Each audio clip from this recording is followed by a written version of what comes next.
Hello students, कक्षा 10 की गणित की क्लास में स्वागत है आपका।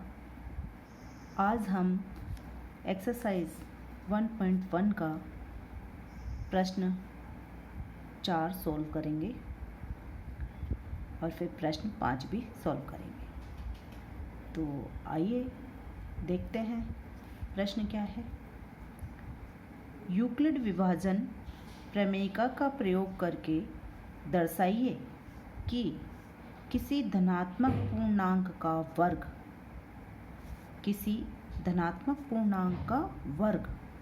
किसी पूर्णांक m के लिए 3m या 3m प्लस 1 के रूप का होता है।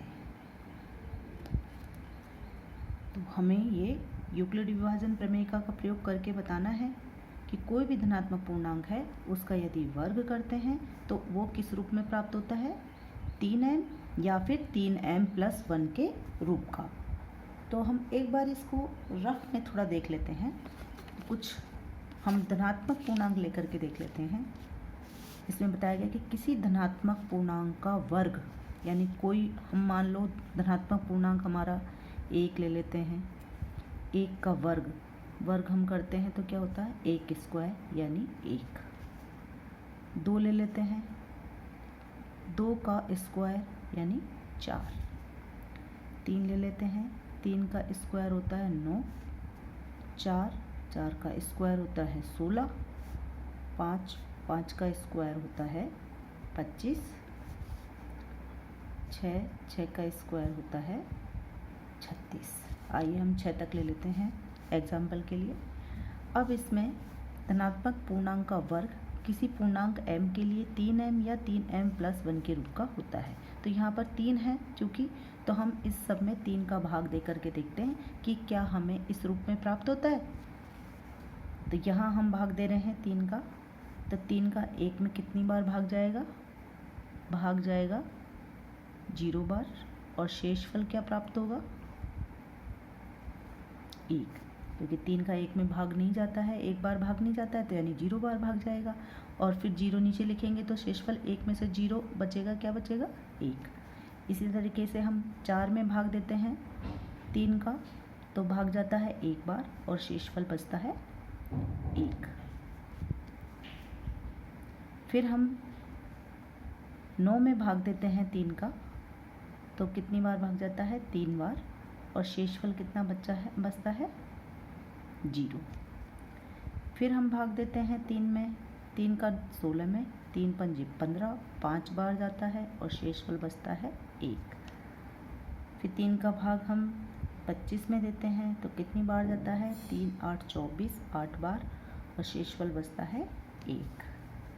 फिर 3 का भाग हम 36 में देते हैं, तो कितनी बार जाता है, 3 एकम 3, 3 दूनी 6, 12 बार जाता है और शेषफल बचता है 0। अब देखिए हमने धनात्मक पूर्णांक क्या क्या लिए हैं, 1 2 3 4 5 6 हमने लिख करके देखे हैं, और उनके वर्ग करके देखे हैं। तो वर्ग हमें प्राप्त होते हैं 1 4 9 16 25 36। अब ये किसी पूर्णांक m के लिए इस रूप में होते हैं नहीं, ये हम एग्जाम्पल में देख रहे हैं, रफ में करके ऐसे ही देख रहे हैं कि क्या ऐसा होता है। तो 3 का भाग जब हम वर्ग में इस 1 के वर्ग में करके देखते हैं तो भागफल हमें 0 प्राप्त होता है, यानी शेषफल हमें क्या प्राप्त होता है, 1।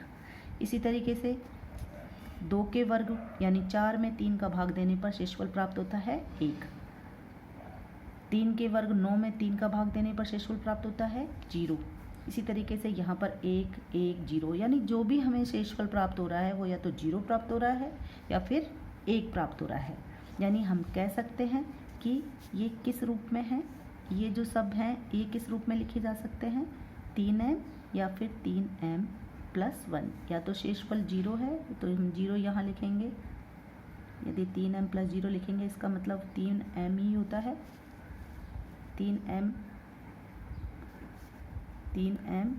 लिखेंगे हम, तो 3m प्लस 0 यानी 3m, और 3m प्लस 1 के रूप में प्राप्त हो रहा है। तो आइए, ये तो हमने रफ में करके देखा है, अब हम इसको कैसे लिखेंगे ये यहाँ फेयर में देखेंगे।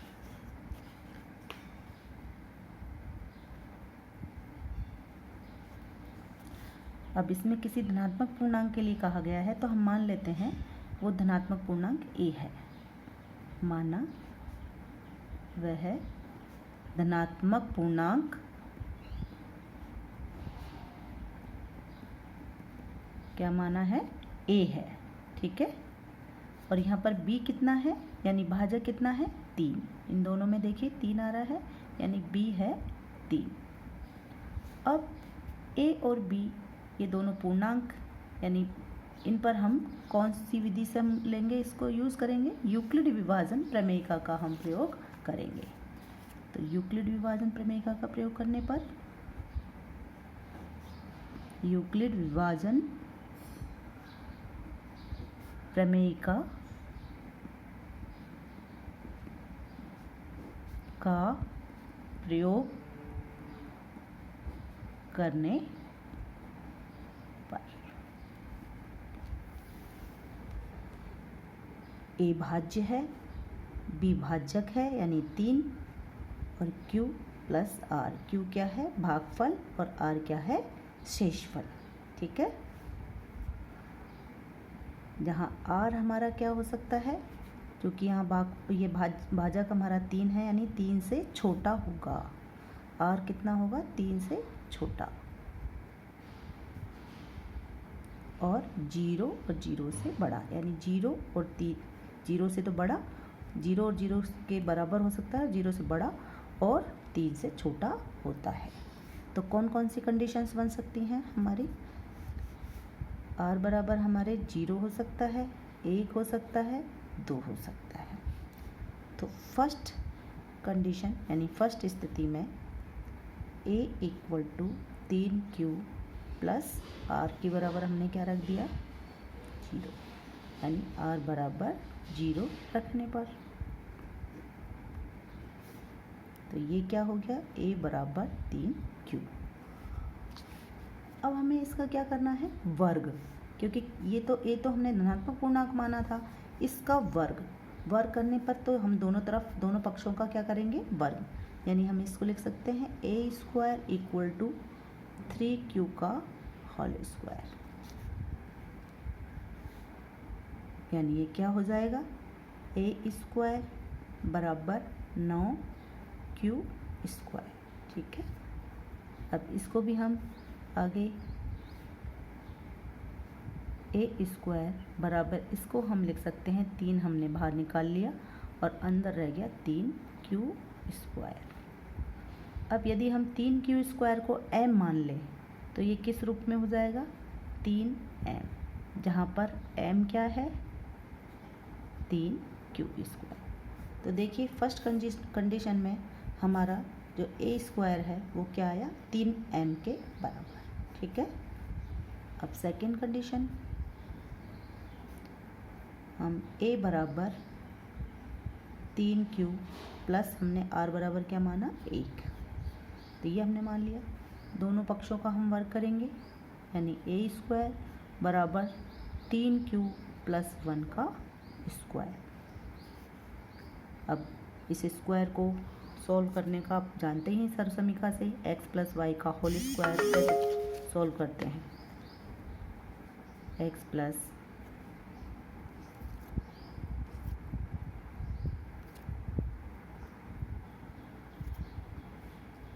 y का होल स्क्वायर क्या होता है x square plus 2xy plus y square, ये फॉर्मूला है आपको सबको पता है। तो इससे हम इसको सॉल्व करेंगे, इसको खोलेंगे तो क्या हो जाएगा 3q का होल स्क्वायर यानी 9q स्क्वायर प्लस 2xy यानी 2 गुना 3q इंटू 1, तो क्या हो जाएगा 6q और 1 का स्क्वायर यानी 1। इसको हम इन दोनों में से हमारा क्या कॉमन आ रहा है 3 को हम बाहर निकाल लेते हैं और अंदर क्या रह जाता है 3q स्क्वायर। हम केवल इसमें अंक को ही कॉमन लेंगे, 3q स्क्वायर अंदर बचा और इधर क्या बचा 2q और ये प्लस 1 बाहर रह गया। अब यहाँ पर 3q स्क्वायर प्लस 2q को हम क्या मान लेते हैं m, तो ये m के बराबर हो गया और +1, यानी जहाँ पर m बराबर क्या है 3q² + 2q। अब एक r बराबर हम 2 लेकर के देख लेते हैं। 3q जब शेषफल हमारा 2 है यानी r बराबर 2। दोनों तरफ हम वर्क करेंगे। a² बराबर 3q + 2 का होल स्क्वायर। सॉल्व करेंगे हम इसको भी उसी सर्वसमीकरण से हम करेंगे सॉल्व। तो 9q² आ जाएगा, 3 दूनी 6, 6 दूनी 12q आ जाएगा और 2 × 2 यानी 4 आ जाएगा। ये हमारा क्या हो जाएगा a² = 9q² + 12q। इस 4 के हम 2 खंड कर लेंगे, 3 + 1। अब देखिए इसमें से क्या कॉमन आ रहा है हमारा 3 कॉमन आ रहा है और अंदर आ जाएगा हमारे 3q² + 4q + 1 और ये +1 यहाँ बाहर रह जाएगा। वापस हमारा देखिए ये पूरा मान इसका m हो जाएगा, यानी ये किस रूप में आ जाएगा 3m + 1, जहाँ पर m बराबर क्या है 3q² + 4q + 1। तो अब देखिए कि हमने तीनों स्थितियों में इसको करके देखा है। जब r बराबर 0, 1, 2 तीनों रख करके हम देखते हैं कि तीनों स्थितियों में हमारा या तो किस रूप में हमें प्राप्त होता है 3m के रूप में, या फिर हमें प्राप्त होता है 3m + 1। यहाँ पर भी थर्ड स्थिति में भी हमारे 3m + 1, यानी हम कह सकते हैं कि किसी भी पूर्णांक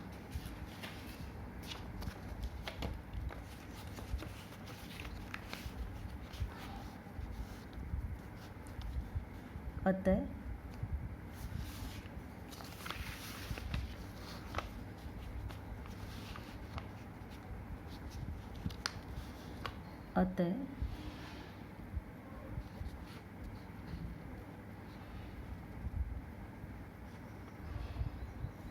तीनों स्थितियों से स्पष्ट होता है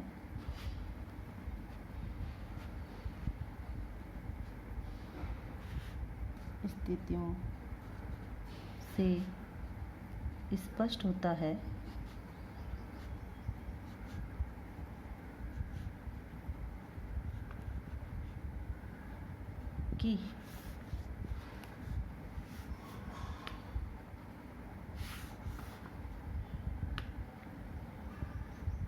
किसी धनात्मक पूर्णांक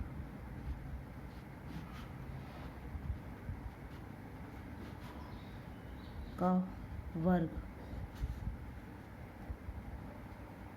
किसी पूर्णांक m के लिए 3m या 3m + 1 के रूप का होता है।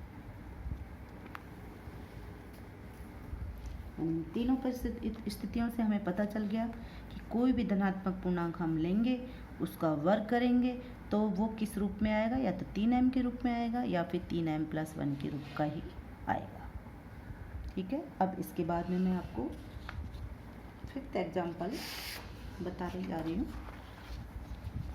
एक्सरसाइज 1.1 का ये 5th एग्जाम्पल है, 5th प्रश्न है, सॉरी। प्रश्न देख लेते हैं हम क्या है। यूक्लिड विभाजन प्रमेयिका का प्रयोग करके दर्शाइए कि किसी धनात्मक पूर्णांक का घन 9m या 9m + 1 या 9m + 8 के रूप का होता है।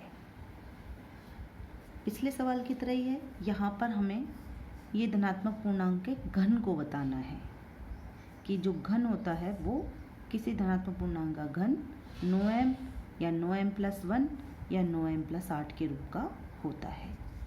तो हम मान लेते हैं, वही हम हल करेंगे इसको। तो माना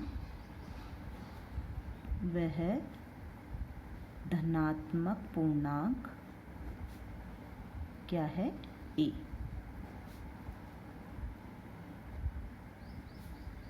तथा b बराबर 3 है।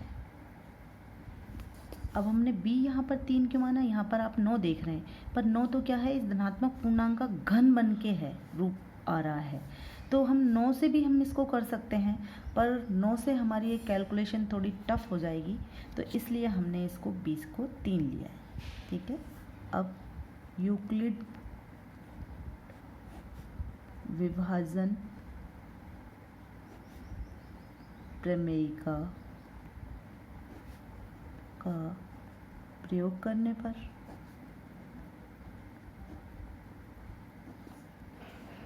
यानी a बराबर 3q + r, जहाँ r क्या है, r हमेशा भाजक यानी 3 से छोटा होगा और 0 से बड़ा और बराबर है। यानी r की वैल्यूज क्या आ सकती हैं, 0 आ सकती है, 1, 2 हो सकती है। अब वही फर्स्ट कंडीशन में हम लेंगे,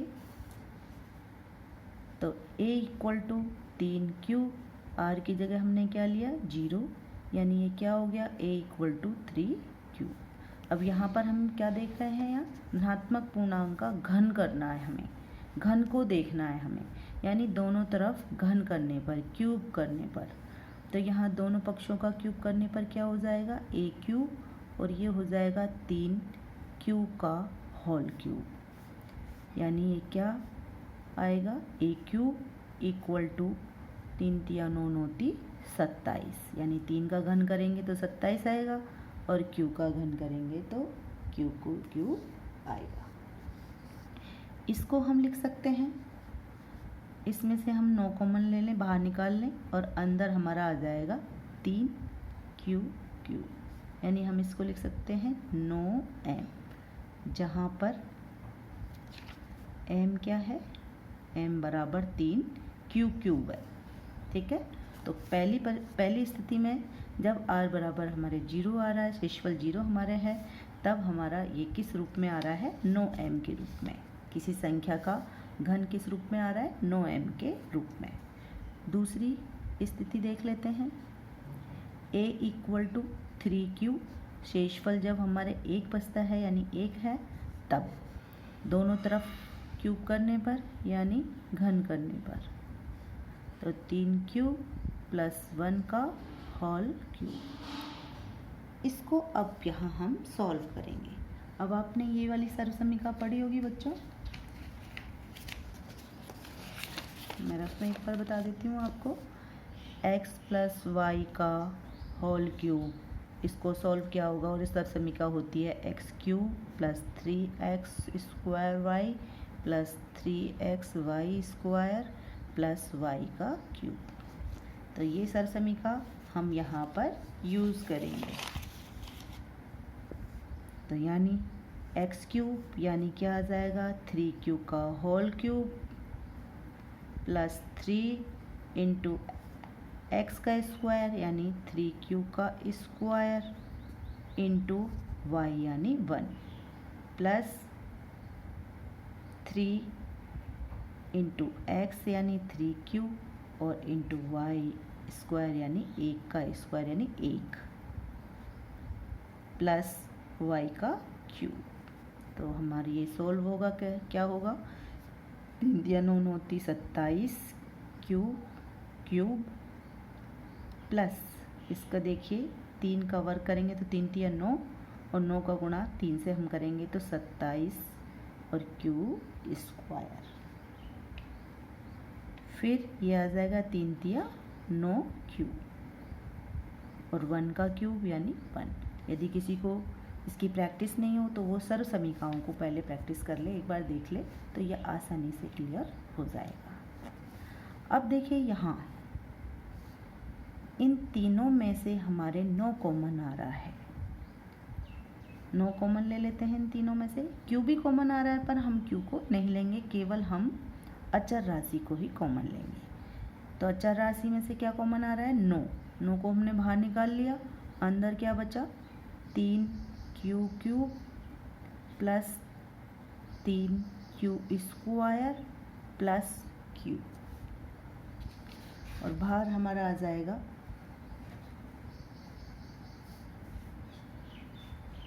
+1। ठीक है। अब यहाँ इस पूरे को हम क्या मान लेते हैं? m, क्योंकि q भी एक पूर्णांक है तो ये सारा भी एक पूर्णांक होगा, तो ये इसको जगह पर हम लिख देते हैं m और +1। जहाँ पर m क्या है, हम m यहाँ पर लिख देंगे 3q cube plus 3q square plus q है। तो दूसरी स्थिति में भी आपने देख लिया बच्चों कि ये किस रूप में, किसी संख्या का क्यूब किस रूप में परिवर्तित हो गया, किस रूप में आता है? 9m+1 के रूप में आता है। अब तीसरी और स्थिति देख लेते हैं हम। a = 3q + 2, जब हम r बराबर 2 रख रहे हैं, यानी जब शेषफल 2 बचता है तब ये किस रूप में आता है? दोनों तरफ हम घन करेंगे, यानी a³ और इधर भी हमने 2q + 2 का होल क्यूब किया।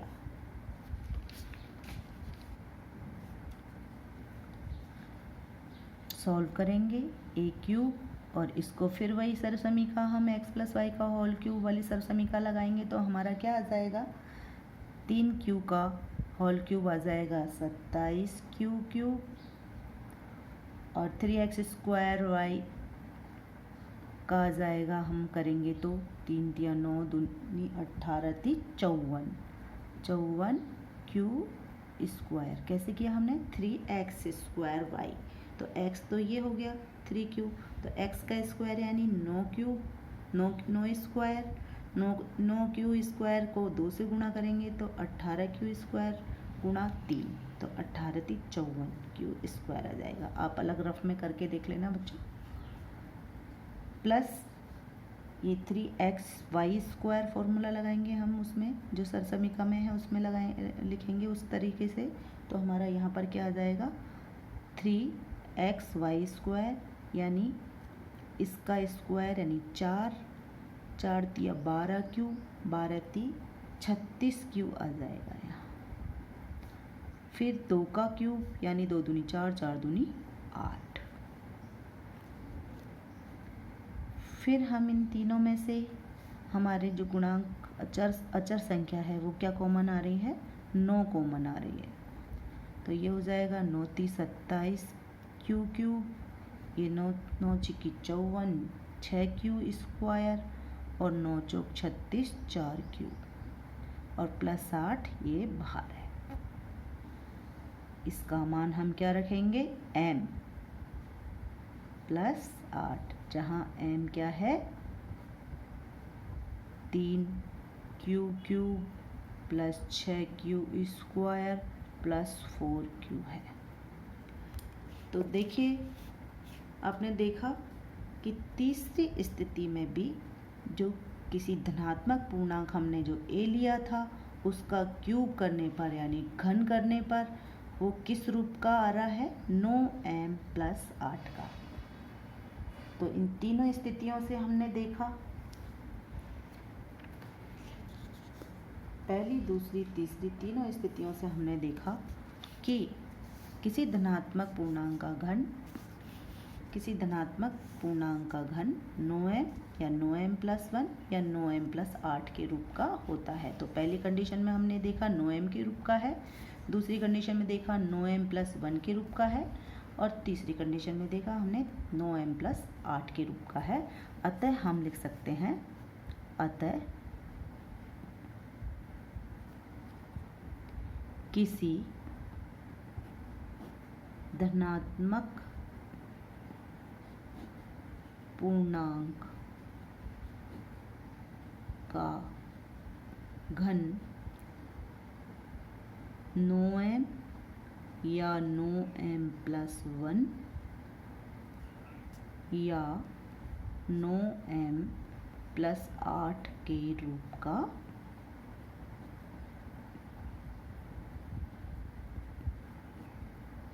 होता है। तो बच्चों, आपको मैंने ये क्लियरली समझा दिया है प्रश्न 4 और प्रश्न 5। आशा है आपको समझ में आया होगा। अगर आपको ये वीडियो अच्छा लगा हो तो वीडियो को लाइक कीजिए, शेयर कीजिए, सब्सक्राइब कीजिए और बेल आइकन को प्रेस करना न भूलिए। Thank you.